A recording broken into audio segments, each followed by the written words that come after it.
Dunagyoy mga silingan, di masaptan ang batasan. Permi lang yun kang initan, bisan og walay hinungdan. Ang imuhang pag-asenso, sila gyud ang problemado. Ichismis pas mga tao, istoryang nga walay ayo. Sa oras sa kalistanan ka, minusan ug yamiran ug kitasan magrasyahan, masuko sad ang silingan.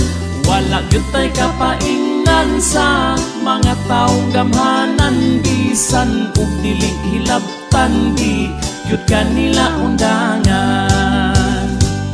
Doon na po'y mga silingan, maayo ikaatubang, pero sa likod na nimo o na yon rakas karaho. Ang imong pagkamaayo, suklian ug di maayo, hasta imong pagkatawo, di